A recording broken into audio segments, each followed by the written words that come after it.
Je pars 3 semaines au Togo sans tomber malade, et là j'ai la voix enrouée, je suis enrhumé et tout. En fait, je suis peut-être fait pour vivre sous 40 degrés finalement. Malgré ma peau de blanc qui réagit au soleil comme un réflecteur.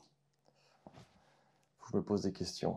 Bonjour à toutes et à tous. Après vous avoir parlé du réalisme poétique, un mouvement cinématographique français qui était apparu dans les années 30, je vais aujourd'hui vous faire découvrir celui qui est apparu à la fin des années 50, à une époque très marquée dans le cinéma, parce qu'il avait commencé à acquérir une manière de faire qui était absolument indiscutable. On ne pouvait que faire d'une certaine manière. Et ce mouvement cinématographique qui a cherché à s'en défaire et qui a par la suite influencé un grand nombre de réalisateurs mais qui a aussi marqué les esprits, c'est la Nouvelle Vague. Dans les années 50, plusieurs mouvements apparaissent en France. Des mouvements qui suggèrent une liberté plus expressive, une volonté de casser des mœurs qui sont maintenant pour beaucoup datées, notamment une plus grande ouverture à certains droits pour les femmes, mais aussi une plus grande liberté artistique pour montrer des choses interdites. Et le mouvement de la Nouvelle Vague arrive comme ça. À cette époque, ce qui faisait la révolution du réalisme poétique était devenu ce qui se faisait de plus traditionnel. Tournage en studio, très souvent des reconstitutions, très cher, avec de très gros moyens, des grosses têtes d'affiche, et une mise en scène toujours très romantique, romanesque, avec des dialogues toujours écrits au peigne fin. Cette manière de réaliser a commencé à révolter certains personnages du mouvement de la Nouvelle Vague. Pour eux, le cinéma manquait cruellement de représentation du réel et s'enfonçait dans une mise en scène toujours très redondante et finissait sans âme et très industrielle. Mais surtout, il y a pour eux une importante inversion du public ciblé. À l'époque du réalisme poétique, les classes populaires sont massivement représentées, mais au fur et à mesure du succès du mouvement, les films seront de plus en plus sophistiqués et finiront par s'adresser et intéresser beaucoup plus la classe bourgeoise, très séduite par ce romantisme médical dans le sens très soigné, très propre, dans les films qui sortent au début des années 50. La plupart de ces personnages qui deviendront des réalisateurs prolifiques du mouvement étaient des critiques des cahiers du cinéma, une revue de cinéma française créée en 1951 qui eut un succès colossal en France à la fin des années 50 grâce aux critiques très épicées sur ce cinéma traditionnel. A l'inverse du réalisme poétique qui disposait de certaines règles pour le définir, la Nouvelle Vague n'en a qu'une à l'époque. Montrer que l'on peut tourner sans argent, mais aussi en cassant les codes de ce qui se faisait en termes de mise en scène. Que ce soit un montage découpé de manière très étrange, des lignes de texte s'adressant aux spectateurs, des acteurs non professionnels ou bien des mouvements de caméra faits à l'épaule qui se faisaient sur des travelling en studio. Mais aussi des décors réels, pas de studio, pas de reconstitution, les vraies rues de Paris avec les vrais gens dans le cadre, les vrais bars, les vraies ambiances. Et les scénarios étaient aussi beaucoup moins écrits, il y avait en général une ligne directrice mais les actions et les dialogues n'étaient pas millimétrés. Alors parmi les grandes figures du mouvement de la Nouvelle Vague, on retrouve notamment François Truffaut, Jean-Luc Godard, Claude Chabrol, Éric Rohmer, Agnès Varda qui est pour beaucoup d'ailleurs celle qui a précédé le mouvement en sortant La Pointe Courte en 1954, qui est un film qui fait justement sans argent et sans comédien professionnel. Je l'ai fait un peu, je pense, comme certains jeunes gens font leur premier roman. Et je me disais, j'aimerais faire un film qui soit pas tellement agréable à voir, mais auquel on pense beaucoup après. Ça, c'est une chose précise, en tout cas. C'est bien ce qui est arrivé, d'ailleurs. Ça n'a pas tellement plu, et ça a beaucoup impressionné les gens, et on en a beaucoup parlé. Jacques Rivette ou encore Jean Rouch, enfin bref, la liste est longue, et ensemble, enfin surtout ceux venant des cahiers du cinéma, ils défendent une théorie cinématographique qui fera beaucoup parler d'elle, c'est la fameuse politique des auteurs, qui consiste à donner au réalisateur d'un film le statut d'auteur par-dessus tout le reste. Ils souhaitent considérer les films comme faisant partie de l'œuvre du réalisateur, plutôt que de les étudier comme appartenant à un genre précis. En gros, que l'œuvre d'un réalisateur s'analyse et se critique sur l'ensemble de son œuvre, en cherchant les thèmes qu'il aborde de manière différente dans chacun de ses films. Et c'est une théorie qui dérange le cinéma traditionnel de l'époque, car le genre est ancré dans les mœurs. Dans une comédie, on doit rigoler et donner des coups de pied au derrière, mais une tragédie, on doit pleurer et donner des coups de couteau, comme le dit Jean-Luc Godard.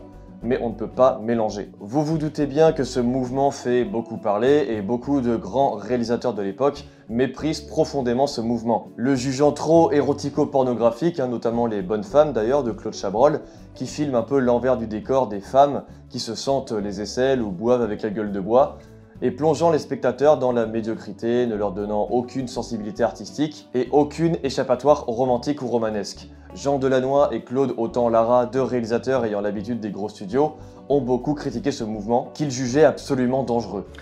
Oui, je n'aime pas la Nouvelle Vague. Je n'aime pas ces films et je n'aime pas le ton qu'elle prend, dans la mesure où elle se complaît dans ce qu'on appelle prétentieusement l'érotisme au cinéma, et l'érotisme, qui pour moi d'ailleurs est une des manifestations de l'impuissance, est un sentiment et une façon de faire que je réprouve. Jean Delannoy, est-ce que c'est en réaction contre l'étalage exhibitionniste des passions au cinéma que vous avez entrepris le tournage de La Princesse de Clèves, où elle s'exprime d'une façon extrêmement discrète? Oui, c'est tout à fait pour aller à contre-courant des films que l'on fait actuellement, que je fais La Princesse de Clèves, parce que je suis moi-même personnellement écœuré par ce que l'on voit d'une façon générale sur les écrans, par la façon dont on considère l'amour, par ces histoires affreuses et superficielles, parce que c'est une grande histoire d'amour et que j'espère donner aux jeunes le sentiment encore des grandes histoires d'amour passionnelles et où l'on respecte la passion et où l'amour se donne des grandes disciplines. Alors il va être difficile pour moi de vous parler de tout le mouvement tant les films et les réalisateurs sont nombreux, mais comme dans la vidéo sur le réalisme poétique, je vais vous donner quelques extraits de films pour que vous compreniez un peu l'ambiance. Des films que j'aime bien et qui ont symbolisé la nouvelle vague. Il y a tout d'abord À bout de souffle, sorti en 1960 et réalisé par Jean-Luc Godard. Pour citer ce dernier, ce film arbore presque de manière pathologique tout ce qui ne se faisait pas dans le cinéma traditionnel, pour avoir un réel impact et casser les codes et montrer que l'on pouvait malgré tout raconter une histoire qui sera plus familière pour le français populaire, voire moyen. Voici un extrait pour vous montrer un peu. C'est joli la campagne.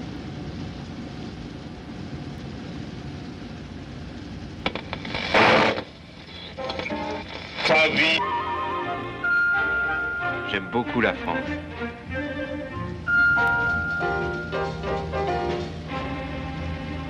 Si vous n'aimez pas la mer, si vous n'aimez pas la montagne, si vous n'aimez pas la ville, allez vous faire foutre. Oh oh! Des petites filles qui font de l'autostop. D'accord, je stoppe et je facture un baiser du kilomètre. La petite n'a pas l'air mal. La de jolies cuisses. Oui, mais l'autre... Oh, après tout, merde, elles sont trop moches.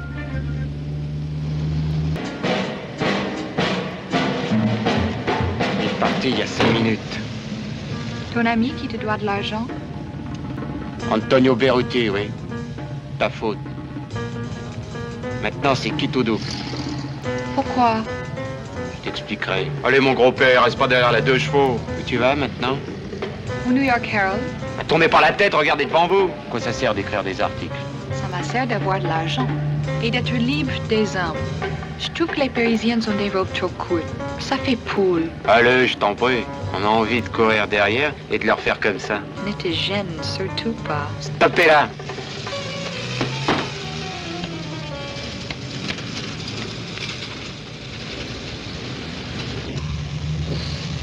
On revient.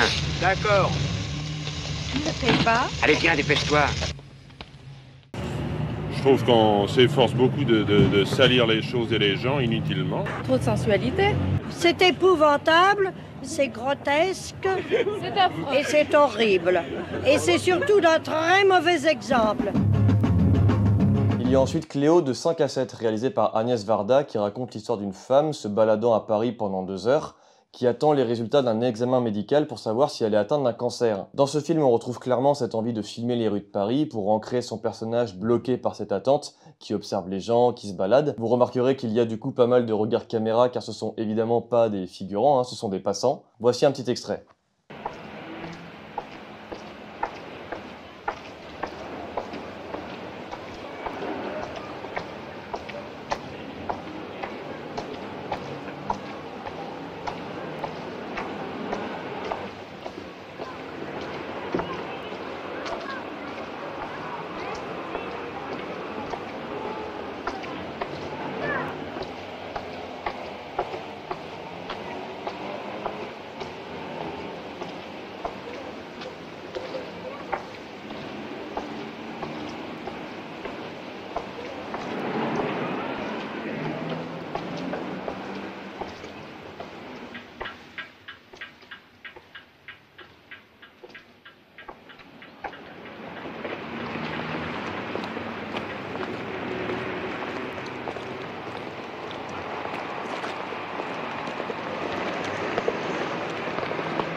Et dans Les 400 coups de François Truffaut, sans doute l'un des films les plus reconnus du mouvement, on retrouve ce côté aussi avec cette fois un jeune garçon, Jean-Pierre Léaud, qui deviendra par la suite une star d'ailleurs et un acteur redondant de Truffaut, qui n'est pas du tout professionnel. On a donc cette sensation de réel un peu étrange qui n'est pas forcément bien jouée, mais qui apporte une sincérité et une maladresse qui va bouleverser les spectateurs à la sortie du film.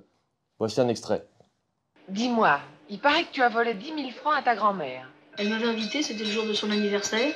Et puis alors, comme elle est vieille, elle ne mange pas beaucoup, et puis elle garde tout son argent, elle n'en aurait pas eu besoin, elle allait bientôt mourir. Alors, comme je connaissais sa plante, j'étais lui fauché des ronds, quoi. Je savais bien qu'elle s'en apercevrait pas. La preuve, c'est qu'elle s'en est pas aperçue. Elle m'avait offert un beau bouquin ce jour-là. Tes parents disent que tu mens tout le temps. Bah, je mens de temps en temps, quoi. Des fois, je leur dirais des choses qui seraient la vérité, ils me croiraient pas, alors je préfère dire des mensonges. Pourquoi n'aimes-tu pas ta mère? Parce que d'abord, j'étais en nourrice, puis quand ils ont plus eu d'argent, ils m'ont mis chez ma grand-mère. Puis ma grand-mère, elle a vieilli, tout ça, elle pouvait plus me garder. Puis alors je suis venue chez mes parents à ce moment-là, mais j'avais déjà 8 ans, tout.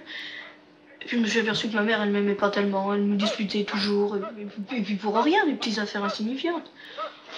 Alors, aussi, genre, quand il y avait des scènes à la maison, j'ai entendu que ma mère, elle m'avait eu elle m'avait eu fille-mère, quoi.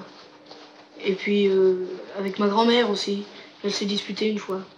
Et là, j'ai su qu'elle avait voulu me faire avorter. Et puis si je suis née, c'était grâce à ma grand-mère. As-tu déjà couché avec une fille? Non, jamais, mais enfin je connais des copains qui y sont allés, alors ils m'avaient dit si t'as vachement envie, t'as qu'à aller rue Saint-Denis, là il y a des filles. Alors moi j'y suis allée et puis j'ai demandé à des filles et je me suis fait vachement engueuler, alors j'ai eu la trouille et puis je suis partie. Alors avec un mouvement aussi brutal et aussi bruyant, on pourrait se dire que la nouvelle vague allait durer très longtemps. Le souci c'est que le combat de ces réalisateurs s'arrêtait au bout de leur 2e ou 3e film.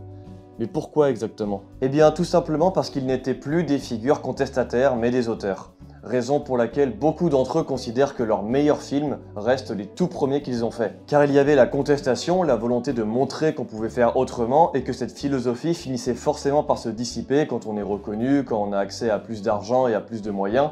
Il n'y avait plus ce réel qui les intéressait au tout début. Alors beaucoup d'entre eux ont malgré tout continué de réaliser en cassant les codes, mais le cinéma traditionnel a vite repris les rênes et la nouvelle vague s'est éteinte en devenant finalement assez marginale. Mais Agnès Varda par exemple, dans les dernières années de sa vie, de réalisatrice, fera surtout des documentaires pour ne pas voir disparaître ce réel qui la passionnait.